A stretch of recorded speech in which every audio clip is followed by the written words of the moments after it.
Hello, everybody, and welcome back to another episode of the Daily Crypto News.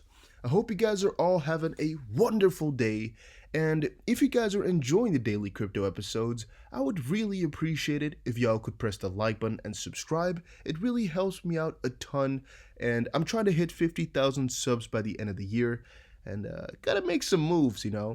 So, first of all, I want to do a little bit of a follow up to our previous episode in which we discussed some of the partnerships that Ripple was having. And now, in the video, I told you guys that I can't find exactly the link of what partnerships were going on, but Martin Falk sent it to me on Twitter. He said, Dusty BC, you asked for this in today's video, fast and transparent interbank reconciliation powered by distributed ledger technology on the R3 website. And also he said, Page 5, in March 2020, the first group of 17 banking groups corresponding to 32 different banking entities went live on the Spunta application. And page 7, 23 banks, part of the second wave, are already at work to go into production in May 2020. So I'm going to give him a little bit of a follow because that stuff is just amazing. Thank you for finding it out and thank you for clearing up some of the facts. And whenever I ask for that type of stuff, guys, so if I say, hey, if you guys know where it is, or hey, can you guys send it to me on Twitter or something like that, please do so because I appreciate it a ton and I think it will clear up the videos a little bit as well if you guys can help out a little bit when I'm looking for specific pieces or articles. Then on to Cointelegraph. I just noticed they posted this on Twitter. Ripple liquidated many of its holdings to stay cash flow positive in 2019, according to the quarterly report by investing platform eToro.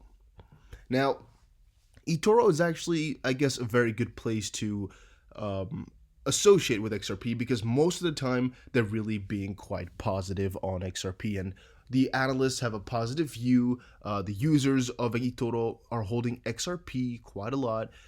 In the end, though, I noticed that they try to, I guess, just really get the headlines in whatever shape or way possible. Because here again, the XRP army shrinks. Actually, this is, I guess, the fault of Cointelegraph, but they're given a little bit of the wrong conclusion again. Because as we saw earlier, the XP community is not shrinking. We got some numbers. I think Crypto Eddie is working on a whole analysis of the aggregate of YouTubers and Twitterories and whatnot. But we got some numbers. We know the community is not deteriorating. And also, we've talked about the liquidations a lot in the past already, and I think I explained quite elaborately as to why I think that this conclusion is skewed a little bit, or why it gives you the little bit of a wrong picture. Now, is it true that Ripple sells a lot of XRP? Yes, it is. Is it true that without selling XRP, Ripple would not be cash flow positive? Well, I believe so too, yes.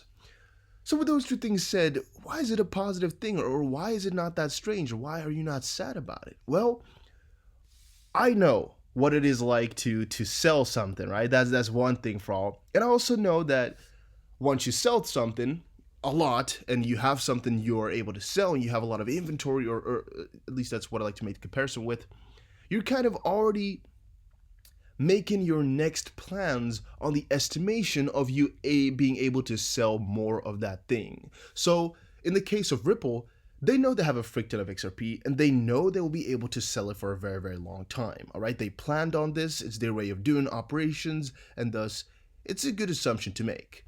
But if you assume that, then of course you also have a lot more money to spend on things, right? And you also can make a lot more costs because it's making up for it with all the selling that you do.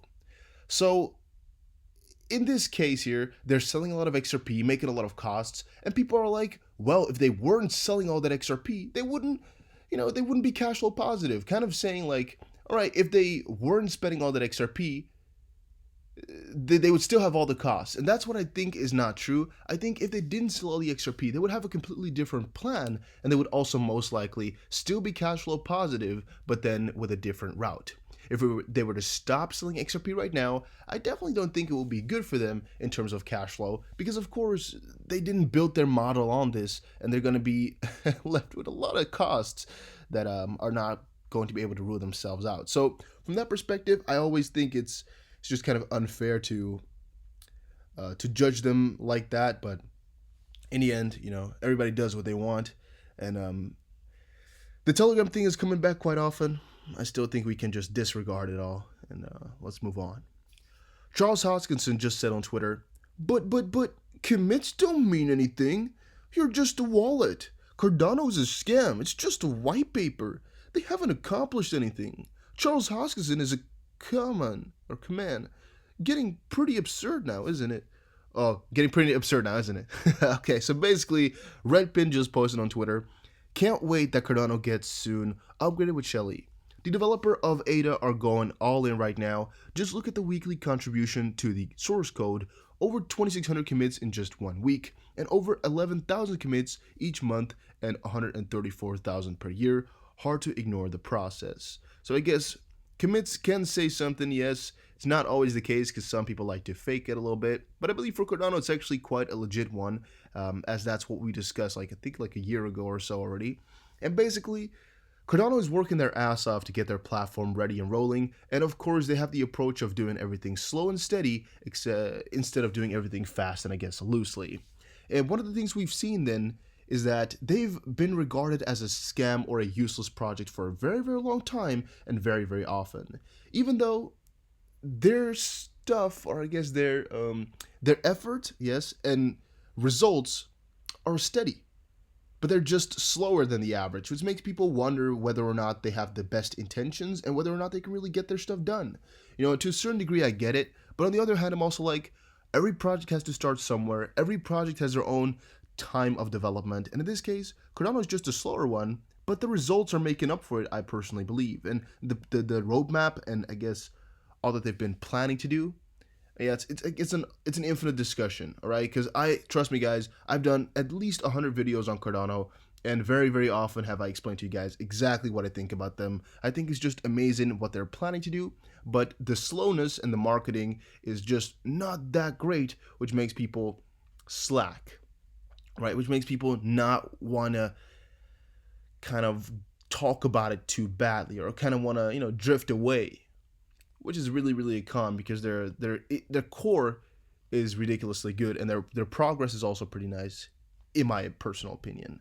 I know I didn't summarize that too well, but basically my whole point of this is, I know they're just very slow with things, but they're working really hard, and I think since they're trying some revolutionizing, or I guess trying the bigger picture at once and not like smaller pictures all the time, we should still support that, and it's equally as valuable as other projects who do a lot in shorter time, or who do everything in shorter times, but then smaller pieces instead of large pieces in slower times. You guys get me right there, hopefully.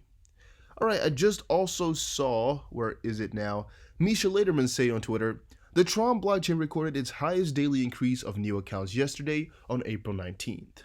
65,500 new Tron accounts, plus 1.2% daily increase in relation to all 5.3 million TRX accounts. It is also 61% higher than the previous daily record of 40.5 thousand from February 28, 2019. Tron Wallet Me. Yeah, we've been seeing some pretty good growth happening, yes. That's actually really strange to me that they're growing this hard.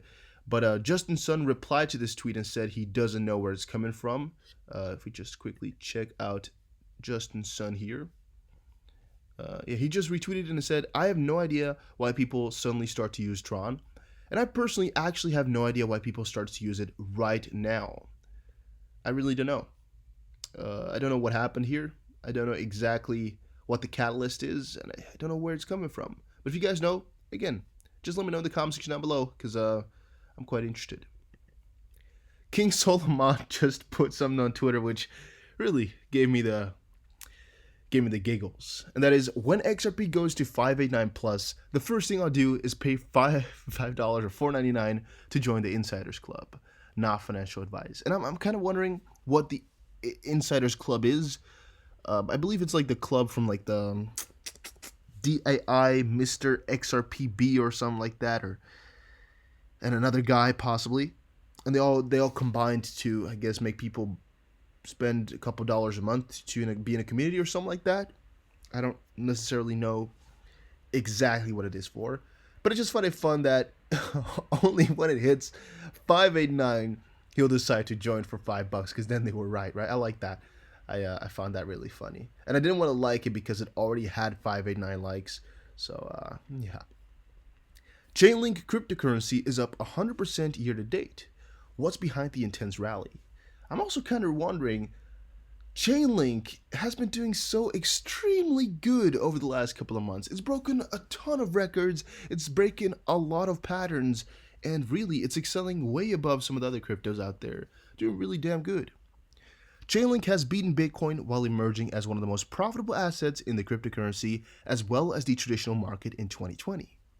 Demand for Chainlink's Link token has gone up after a US-based venture capitalist firm has backed its use to offer collateral to dwindling stablecoin DAI.